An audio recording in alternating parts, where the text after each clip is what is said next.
Well, hello and welcome to our Subconscious Speaks. This is Tina Orlando, and I am Don. And together we're Tina Orlando and Don. If you're from the We 70s, are. you know that, right? That's right. We We're are bringing it back. both award-winning clinical hypnotherapists and honors graduates from Hypnosis Motivation Institute in Tarzana, California. And our channel Mhm. in general is just going to be discussing all things conscious or subconscious and everything in between. So, uh, this is about why would you want to come hang out with us? So, today's episode is about hanging out with Don and Tina and sticking Mhm. around for more, like, follow, subscribe. So, today we're going to get into a little bit of who we are and what we Mhm. do. And Mhm. I was raised on the East Coast, so I'm a gentleman. It's ladies first. So Oh, I'm gonna hand it over to my dear friend Tina. And Tina, take it away. Who are you, and what do you do? well, I'm Tina Orlando, and I am a clinical hypnotherapist. And what I do actually is I'm going to take the negatives and turn them into positives in the subconscious mind and everything in between. Um, Besides being, like you said, an award winning hypnotherapist, honors grad, all the kudos that I could possibly get. Mostly for me, the idea is to help people, to help them through what they see as failure, Hmm. which isn't failure. It's just feedback. And once you change that little tiny thought in your head, you can make a difference in your life and other people's lives. It's the domino effect. It's what I believe in. It's what I live. So that is what I do. And the reason why I do it is because um, you know, everybody needs help in one form or another. And unfortunately, being a hypnotherapist, we're usually the last stop. We're in therapy. People go to therapy, they sit, they talk for hours, and it's great. It's great. Everybody needs somebody to talk to. And yes, sometimes we need to vent it all out. But what we really need to do is change the pattern. And that's what we do as hypnotherapists. We change patterns. What do you think, Don? I think you say a lot of the same things that I think and say when I'm talking to clients, and it's just really interesting to hear myself because Tina and Mm-hmm. I have never really worked with each other in a clinical setting as client and hypnotherapist. So, but obviously, as both award-winning, top of our class graduates in the same year, we Right? have been. You've been my closest friend for going on 5 years. Like Yeah. this woman knows everything. Uh, Oh, yeah, I share my life with her, and she's one of my best friends, and I appreciate her and her intelligence. And yeah, it's not failure, it's feedback. Thanks, Joe Tabs.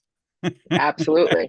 Gotta love Joe Tabs. He Gotta makes love a him. world of difference, right? Yeah, if you're searching, it's Joe Tabanella, one of the senior Absolutely. instructors at HMI. Um, Who's he's magnificent. he runs the NLP, neuro linguistic programming course, Hmm. and which we're both certified in, of course. And we'll Um, talk about it at some point yeah, because we're going yeah, to take for the sure. scary out of hypnosis. Yeah. So who am I, you say? Yes. I'm Don Robert. It's pronounced Robert. I honor my French Canadian heritage. There's an accent aigu over my last name. It's just so really people don't put an S on it. Because that is the natural. If I told you my name was Don Robert, you would immediately try and email me at donroberts.com. Like it's just I the feel flow. your struggle. Yeah, it's and it's other thing, when we'll talk about NLP, it's rapport building. It's a story, right? So that it Hmm. breaks down the wall of like, oh, you're here as my client to get help to blah. It's just being human with each other, which is Hmm. really I know it's one of your superpowers, it's one of mine. And it's something that I learned. I've been a part of 12-step fellowships for over 30 years, which is just crazy. And I've learned so much in that fellowship about not only helping myself, but then helping others. They have a saying, it's like give back what was so freely given to you, no dues, Hmm. fees, or payments due. Um, and along that path, I've kind of been very open-minded and spiritually, emotionally, mentally, and it's led me to each little step until all of a sudden I was talking to this guy Mario at HMI about becoming a student, and I was just there last week, and it brought back a lot of great memories. So um, Absolutely. it really has projected me what I believe is closer to my purpose, Hmm. which you said is helping others. Hmm. It's really what it Absolutely. comes down to. My kind of my life motto has been, how can I Hmm. help? Like sincerely. Right. Um, How and can I make it so better?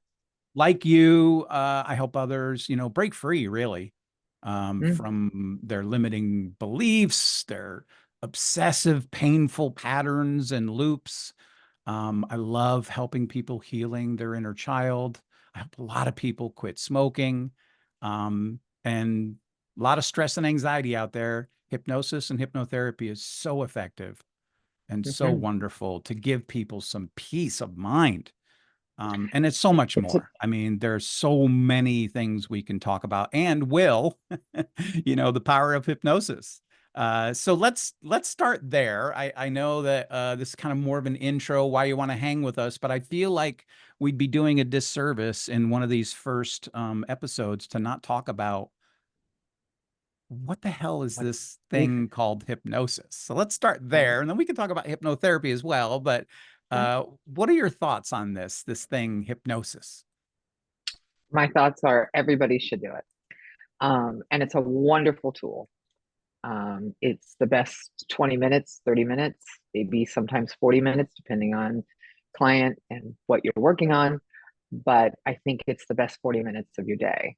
And, you know, um, I think that hypnosis is that place where you lose yourself and find yourself all at one time.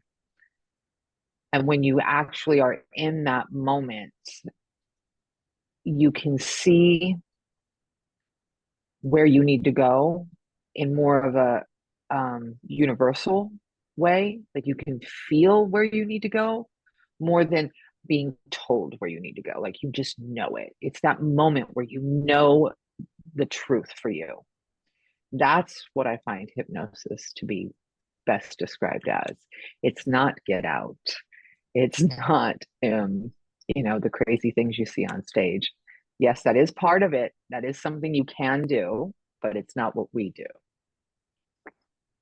All right, I appreciate that. It's the best part of your day. Yep, I would absolutely agree, 100% concur.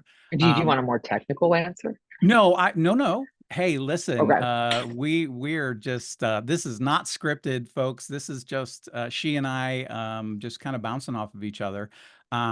We have a very similar view of the whole, you said get out. I don't know if everyone will immediately go, "Oh, that's that scary mind control movie." So Right. I like to say that there's the Hollywood version of hypnosis, which is pretty Mm-hmm. scary, right? If we're being honest, it can put Mm-hmm. fear into people that, oh, you're going to control my mind and you're going to make me give you my PIN code, like all sorts of silliness, right? And The then there's disclaimer the is we cannot do anything out of your moral compass. correct. And then there's the other side, which is the stage version, which is lots of fun. Mm-hmm. Of course, these are volunteers. I was actually on stage once as a volunteer, and it is a wonderful, fun experience.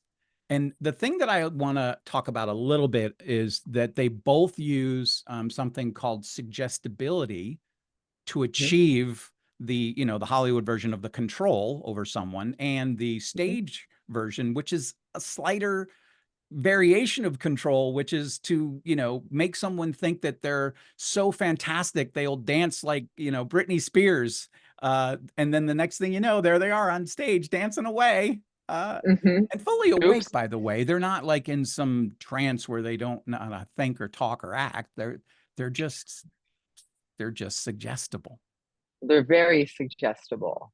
Yeah. And no, you're never asleep. And that's the number one question. Oh, am I going to be asleep? No, you're not going to be asleep. This is so much better than sleep. So there is no sleep And the people that have never been hypnotized, that is the one thing that they think is that they're going to be asleep and you're going to make them do these things. Right. Um, and you're not asleep. You're in a different state. We like states here. Yes. You're in a different state, and your suggestibility, of course, is key, right? So if you're on a different suggestibility, because there's two of them, three really, but we'll go with just the two. Um, it's not going to be the same. Yeah. I know So you're laughing. what is suggestibility? Let's start there, right? I didn't get to that. I talked about Right. suggestibility, and it's really the way you learn.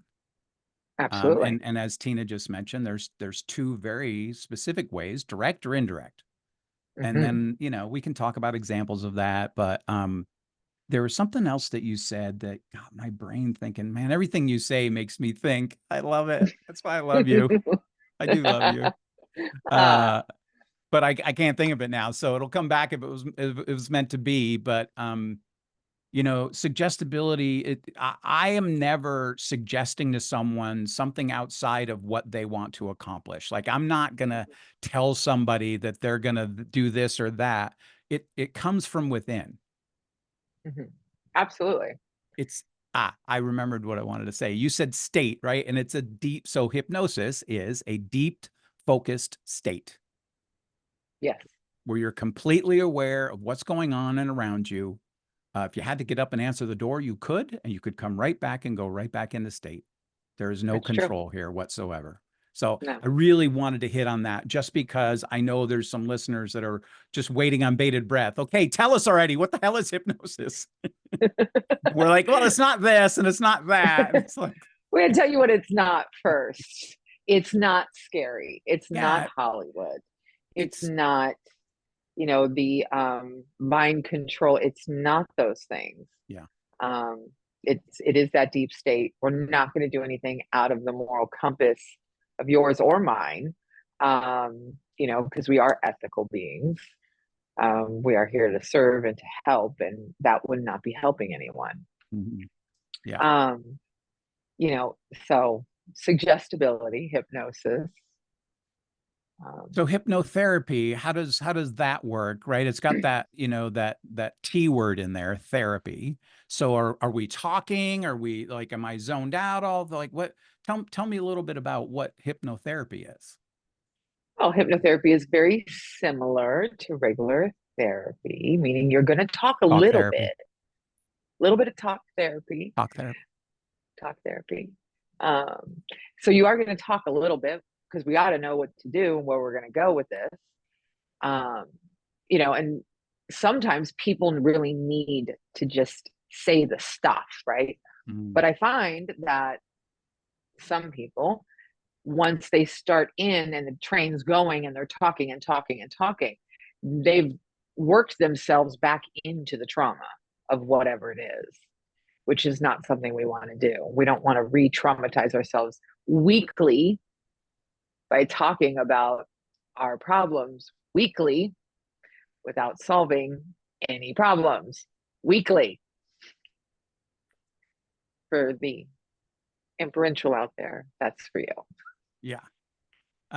Yeah, it's this for me it's like more like this peeling of the layers of an onion back, right? We Mm-hmm. start, I'm sure you have this happen all the time. I had this guy come to me a couple months ago and he was like he had like five things he wanted to work on. Mm-hmm. It's like, okay, bro, first. What's the First. first thing that you want to accomplish? Like what's top of mind? Let's zero down into it.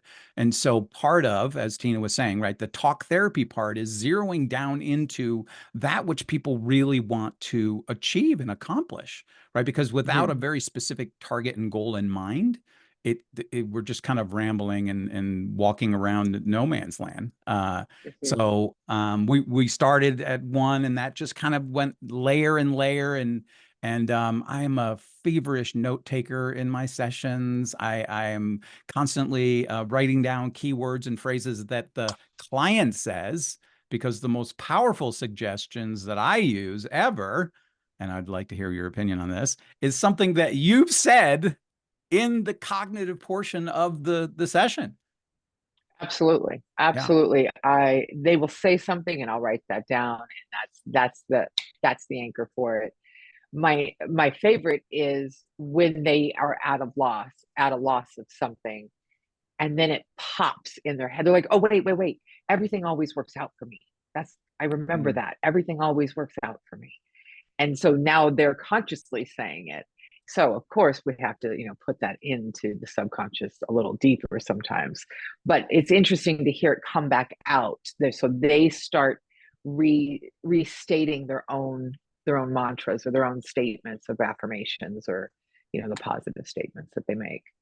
Yeah, they come up with Mhm. their own suggestions, Absolutely. and Absolutely. And they those don't the even know it. most powerful. Absolutely. Well, the theory is you already know the answer. You just can't get to it. Um, It's the uncovering. It Yeah. is a process. I do have long-term clients. And what starts out as, one thing, and instantly in that same session will turn into, oh wait, it's really this thing. Hmm. And so, you go for the deeper thing, you are working the symptoms, but sometimes those shift even in the cognitive part of the therapy. Yeah, one thing. Starting off as one thing and then going and going. And I like to say that I'm not a clock watcher in my sessions, but I pay Hmm. attention to time because as clinical hypnotherapists, we're governed by some very specific laws Right? that we're avocation and vocational self-help. And That's correct. so to stay in what is called, our swim lane, we must hypnotize someone in a session regardless of Absolutely. how long it is, 5 minutes or 35 minutes, right? In order to stay in our swim lane and abide by the rules that govern us, we must hypnotize. But there are Absolutely. times like the guy with the 5 topics. I think I did a consult with him that was 40 minutes long, which is my fault. I enjoyed speaking with him and I was really excited about helping him, so I let him just go because I wanted him to get it out. Hmm. And Absolutely. then, first session was pretty close to 2 hours. But Hmm. um, yeah, I've had. sometimes it takes that, right? To build Hmm. up enough rapport that someone feels safe to open up. Hmm. Hmm.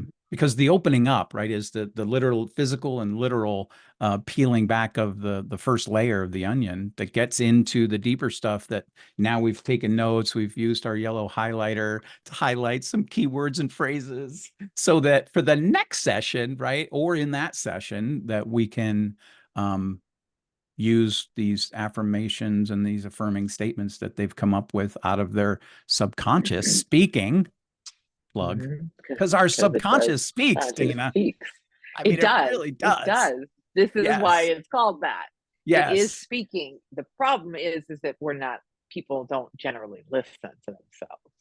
And I We're think not it was, used to paying attention to that frequency of communication, I think. Right. well, that, and we're very used to speaking negatively about ourselves. And we don't know that we're listening. Like, we don't, I think it was Bruce Lee that said it, be careful how you, speak and think about yourself, because you are listening. Um, I think it was him that said It it. might have been him. Yeah. Um, but and that's it. How are you speaking to yourself? What are your thoughts about yourself? And who is that in your head? Is that Mm. you, or is that your arch nemesis from your childhood? Is it your mom? Is it your dad? You know, is it your idol? Whoever it is, what is it saying to you? And are you listening? So that is Because some of that, absolutely the digging that we do, right? Um, absolutely. you just made me think of a book that I read, geez, at least 28 years ago, by a guy named Shad with Shad Helmstetter. Um, what you say when you talk to yourself. Mm, Because I have the worst negative self-talk. Like I wouldn't let you talk to me the way that I used to talk to myself. Right. But there I absolutely. am in my own head, like, you dummy, what the, you know, I almost swore. I didn't swear yet. But it changed, right? Because and it's interesting about the subconscious and the conscious is that as you become aware of these deep-seated beliefs and thoughts, like you you can change them, you can alter the way that we've collected these known associations in our lives, whether it was Mhm, internal, external, peers, parents, whatever. um mhm. yeah, this conscious awareness of the negative self-talk, just being aware of it helped me. And then Absolutely. made healthier choices. This is without therapy, right? I mean, I was in Abs- a 12-step program at the time, working with, somebody that helped me, that I was helping others. So it's like kind of top of mind, but Mhm. I don't know. I've always kind of felt like I have to work overtime for my mental health. Yeah. Well, you have to. Well, that's because you want to be healthy. Fair. I mean, Yes. it does take a little bit of work. And here's, Yes. the best example I can give you from my own experience is that negative self-talk. And this isn't really negative, but this is how much it affects your life. It's I'm walking down the street and I think I'm invisible. Why do I think that? I Hmm. don't know, but I do, and it's reinforced every single time somebody bumps into me. Now, here's the reality. I'm not very tall. I'm like 5 foot 1.5, Something. maybe something, five something, little five something. Um, and of course, people knock into you. They may not see you behind somebody else. I'm not very big. I'm not very imposing. But every time somebody would knock into me, I would, what am I, invisible? And this kept happening for years. And then one day I was like, that's it. I'm not invisible. I know you see me. That's it. I know you see me. And so now I don't allow myself to say I'm invisible. Nobody bumps into me anymore. It's Interesting. fascinating. Yeah. Change something small like that and see if it works. I'll bet it does. Go for it. So as best friends for, I mean, I would like to think I'm at least top two or three for you. I know you have some girlfriends that are like your besties, but like we have had so many freaking conversations. I don't we have never talked about the I don't remember you telling me about the invisible story, because I certainly don't remember telling you my bumping into people story. What are the odds that we both have these bumping into people stories? Well, it's, Pretty wild. Another you know, reason to hang out with us. hang out with us. We're kind of cool like that. Male, female, all in It doesn't between. You're matter all if you, welcome.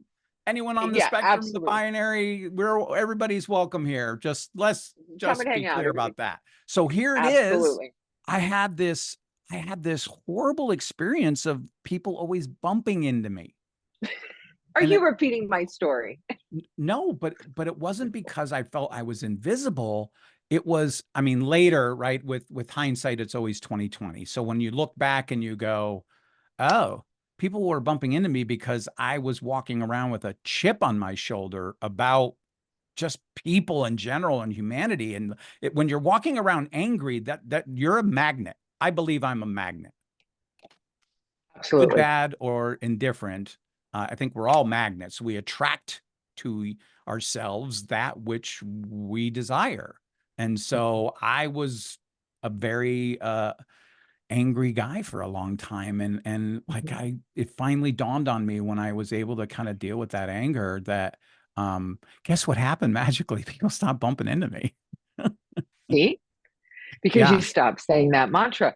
The other thing about that is when you stop doing that, now the universe will test you.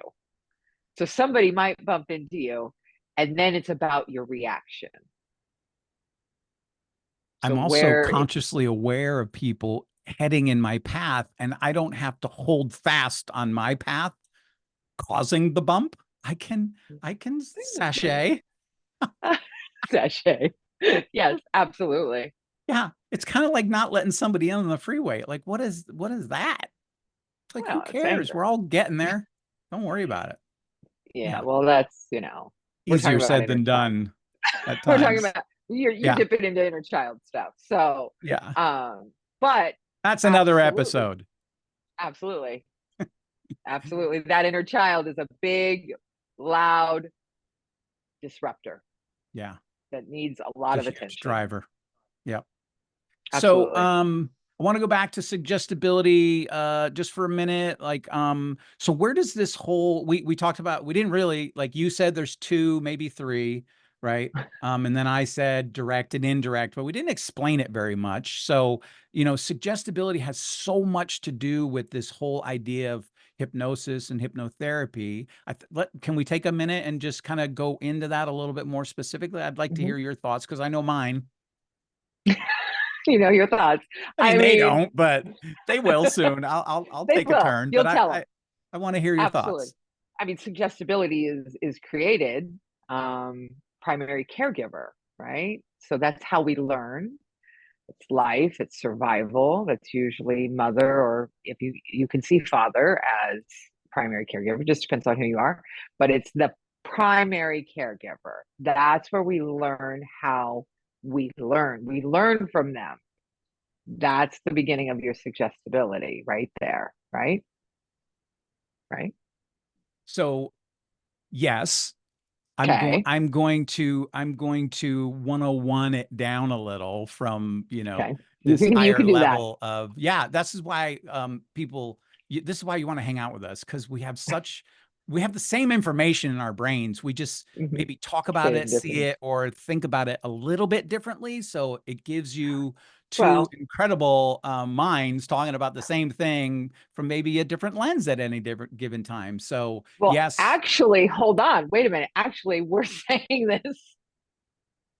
Wait, hold we're up. saying this. Now I hear the song. We're saying this in the two ways that people hear things, which is fascinating. I never realized that's how we actually speak to each other. I'm inferring a lot. Yes, you You're are. now going to I'm go going to now literal. clarify and be very direct for where are my people? Where are the Those are direct your people, listeners? My people, the literal listeners. Those are your people. That's fine. the loyal We're gonna five. and you're going to learn all about what these things are. So Yeah, don't get lost and don't leave yet, because yeah. this is all stuff you Um, want to know. I, It's going I, to I, improve your life. I do feel the need to explain just a smidge further what direct and indirect means. So direct is, well, if people are in this world, they can watch and go, oh, Don's very direct, and Tina's inferring a lot, like you just said.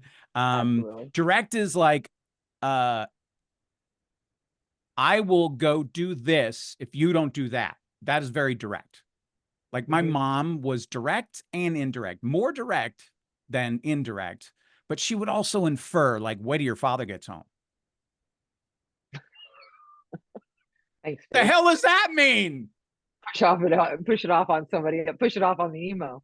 No, it's inferred that something catastrophic, Oh right? yeah, So, no, if I'm acting out and she yeah, says, you better stop that or I'm going to whatever, right? right. That's very direct. As Mm-hmm. opposed to, what do your dad gets home? That's inferring that Mm-hmm. something catastrophic is going to happen when, you know, the man of the Right, house gets home. This is, of course, yeah, back in the 60s. So, uh, right. yeah. All right. There you go. Okay, there's the literal and There is. inferential direct. Now, But here's both Tina, sides of it. Yes, am I 100% direct? And are you 100% no, inferred? absolutely. Nobody is 100% anything. Nobody. We can all be a Nobody. little bit of both. It's fine. Nobody is 100%. And dear That's right. Lord, if they are, like, that's a lot of directness. This is a scary amount of directness. I don't know many people that can handle somebody that's that direct. So, no, nobody is 100% Not anything. even me. No, no. So you can infer with the best of us. It's fine. Yeah. Yeah. Yeah. If only there was like some sort of way to figure out the suggestibility. I mean, Well, if there is. HMI had a tool that the students and graduates could use, that would be. Well, Oh, wait, there's a I think suggestibility there is. questionnaire, right? Yeah, there's absolutely a way to figure your suggestibility out. Yeah. Absolutely. What a fun episode that would be to just go through Okay. that. but not Well, today. I mean, you'll have to stay tuned for that one. You'll certainly have to come back and hang out again. Absolutely. Yeah, the suggestibility scale um, is a amazing tool because once you learn how to do that, then you can really see other people for a way that you can actually speak to them Hmm. that gets through. I mean, it's a game changer for any type of relationship, not just um, romantic relationships, but even business relationships. And I'm going to say these two words here. It's all about the relationship dynamic, and I'm just going to say that with a big smile. That's all I'm going to do about that one. All right. Relationship dynamic. And once Yeah. you really know what a relationship dynamic is, it might change your life. Just saying. Breadcrumbs. Breadcrumb. There it is. There's this gnawing question that I want to ask that I just don't know if our listeners will like get it, but like favorite question. There's 26 questions if you ask someone all of them. I tend to I will tend to kind of use I'll know after you give me about five responses. And these are yes or no questions. There's no tests to study for. It's super easy. It's all Absolutely part of no, a first session with a certified clinical hypnotherapist. there's no fail. There is no pass or fail. Yeah. It's a percentage. That's what you get at the end, which is, Yes. 60/40, direct or indirect. It's really Hmm. so that you know how you learn, and then I know, most important, how to make suggestions to the stronger side of your suggestibility. Absolutely. Yeah. Absolutely. Favorite question on the quiz. Oh, I would have to I know look at I'm all putting you those on the questions. spot. You are, Yeah. you are putting me on the Come spot. on. Um, favorite question. Um, I really, I'm not going to get the exact wording, but I it's won't hold you to it. how, um, I think the key one is how you act in a relationship where there's physical touch or taking compliments. It's those two questions for me that really say a lot about Yeah. somebody. Yeah. Um, that's my favorite, and I will have to get the exact quote because those two really Yep. will say not only about their suggestibility, but it will give you a window, little window into the relationships that they have and how they're stewarding those relationships and what could be lacking or needed in them. Those are my favorites. Those In a new two. class or lecture situation, would you feel uncomfortable asking a question, even though you require further information? That would Yeah, be right up there, right? With like, yeah, are you willing to put yourself out there? yeah, yeah. The direct people, not they don't struggle with that one too much. Yeah, Ever. They're yeah. like, hey, hey, me. The one that Um, is the most telling for me on a very direct person is like, um, do you feel it necessary to relate all the oh, topics that's a good one. leading up to the subject so that the I other person can understand completely? I've done it at least 17 times today. well, yeah, You yes, might be yeah. my people. Those are your people. I'm Those are my telling you. people. When they say The yes to rest of that, those I'm like, people, I yeah, will even say it sometimes, you're my people. Because people, I don't know, I think people respond well to that. They want to be part of, they want to feel accepted. And when your hypnotherapist says you're his people, I mean, that feels good. right, right. Anyways, I don't say it to everyone, but when appropriate, there's certain clients that I have that I really connect with. And um, Mhm. yeah, Yes, suggestibility is the way we learn from our that's primary it. caregiver. There it That's the is. information. And then there is what happens after that. It's not just about, that primary caregiver. What comes next, Don? Do you know? Oh, that would be, our peer group for sure. Mhm. Yeah. Well, yeah. We're also going to learn how we behave in relationships from our secondary caregiver. So you want to go into that? I was thinking that Well, we might just kind of cover suggestibility as part of the well, this is how opening we kind of, behave and yeah. learn. Just a quick overview. Those are the two that we are Fair really enough. Fair looking enough. at. There's Um, some clinical terms that we use for those two suggestibilities, but uh, we can get into that a little bit further. I want to be respectful of people's time. I think we're getting right up to the end here. Any closing remarks, thoughts, or comments? yeah, I do. I do have something to say about schooling and our credentials. This was not, I, for you and for me and anybody that has gone to HMI, this was not a weekend course. This That's wasn't a right. week-long course online. It wasn't, a 2-week thing. This was 2.5 years of our lives dedicated to learn how to do this in a very ethical way. So I think that needs to be said. Like, it's important because it's not, and maybe you learned something in a 2-week course, but I don't know that you learned what I have learned that I can share with my clients and with all of you. I think that is a valuable piece of information. So, 100%. I'll absolutely. break it down a little bit further and tell you about the structure of the first year where we met. Uh, we were lucky enough to meet in person at the Mm-hmm, campus in Tarzana. And then about halfway through, so the first 6 months is intensive classroom work. mm-hmm, yep, And then what they call practicums, where you're practicing that what you're being taught. So that's a wonderful opportunity to kind of stretch yourself. And then the second 6 months is where you begin to practice what you've learned with pro bono clients. yes.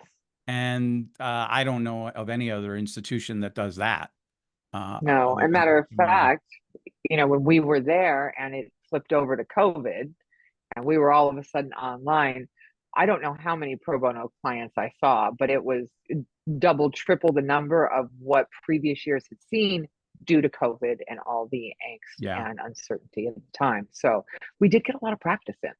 We did. It helped me to create kind of a model that I use still today, 5 years later. So I'm forever Mm. grateful for George Kappas and HMI for pivoting in the middle of an unheard of, unprecedented event in our history.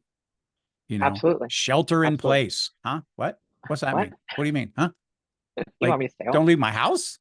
I Okay. got stuff to do. I got But stuff to do. yeah. And boy, that's another topic. But for now, we're just going to encourage you guys to like, follow, and feel free to subscribe to our channel, our podcast. Come hang Absolutely. out with us. And Because we're cool. if you like it, feel free to share it. Mhm. That's Absolutely. Tina. I'm Don. That's done. Bye, everybody. Make it good.